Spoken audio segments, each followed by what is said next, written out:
Hello, I'm Brigantia Blackbird of Blackbird's Brew. Happy Wednesday and welcome to Journey Through the Tarot. We're going to talk about the Eight of Swords today. And as always, this comes from the Housewife's Tarot by Paul Keppel and Jude Buffum. So first impressions, we see that our housewife has been miniaturized and she's bound to one of those little plastic swords and stuck into an appetizer.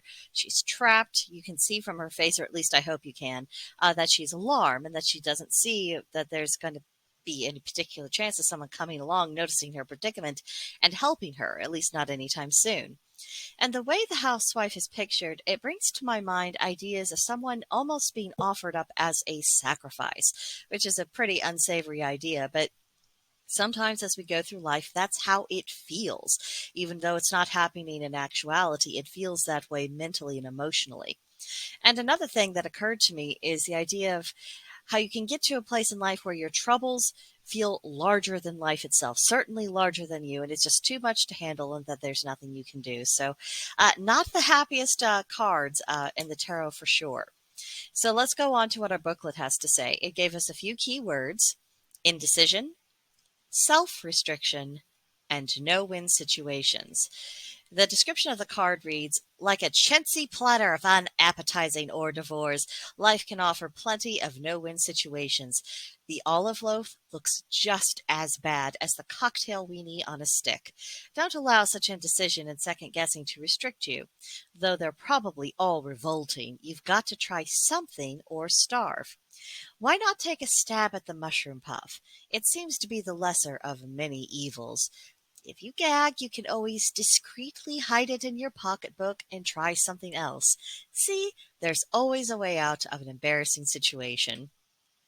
You can see how hard the authors had to work in order to put a somewhat positive spin on this at the end.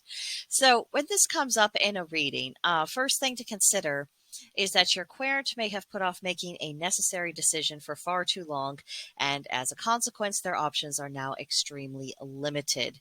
It is even possible that your querent has self-sabotaged to the extent that their only viable choices at their particular juncture are less than desirable. So encourage them to make a decision, because any decision at all will be better to deal with than their current state of affairs. Sometimes it's better just to deal with the result of an imperfect choice than try to exist in a perpetual limbo. The second possibility to consider is that the querent is feeling tied down and trapped, but it's the result of their own doing or from them having a distorted perspective of themselves or their situation. It is actually within their power to untangle themselves and to reclaim their agency. Now, the querent could be overwhelmed with the emotional energy of water, so what they're needing is to have the antidote of mental energy, of air, to cut through all of their illusions and then to be look at things more clearly and make more sensible decisions going forward. Now, that is obviously easier said than done. And it's always worth bringing up every so often in this series is that when you are interpreting the cards for someone else, you can offer them advice, you can provide them a line of reasoning.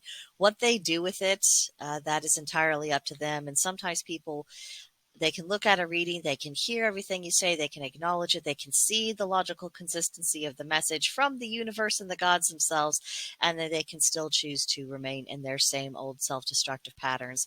And this is particularly true, I found, when people are in the midst of some kind of emotional whirlwind. So be prepared for that possibility, and also learn to let go of any ideas that you can control the outcome, because that isn't your role as a reader. So, third possibility is that life is unfair, and the querent may be in the midst of a situation that just isn't going to have a desirable outcome no matter what. So they just need to go forward, despite obstacles, despite how they might feel about things. They've just got to get it done. They've got to accept that the current situation is lost, get through it, move on to the next chapter, and wash their hands and be done with it. I mean, things are not going to be perfect, and people can paralyze themselves if they try to cling to the idea that, oh, there's always a way to win. There's always going to be a good solution. As sometimes it's not. Sometimes life just really does suck, and you're just going to have to make the best of it and accept that anything good moving forward will be coming after the current circumstances are resolved. So that's what I've got for the Eight of Swords. If you have comments, questions, concerns, other ideas for how to interpret this card, experiences you've had in your own readings for yourself or for others, tell me all about it in the comments section below. Or even better, go to the description box, click on the link to join our gilded group. It's called Blackbird's Brew. And you can come onto our divination channel. We can talk tarot or other forms of divination there. And I would really enjoy that. All pagans are welcome to come there, obviously. We have a friendly bunch of people, and I hope you will visit us soon. But that will do it for today's video. I will see you next week. We will talk about the Nine of Swords, so I hope you'll be back for that. But for now, bye-bye.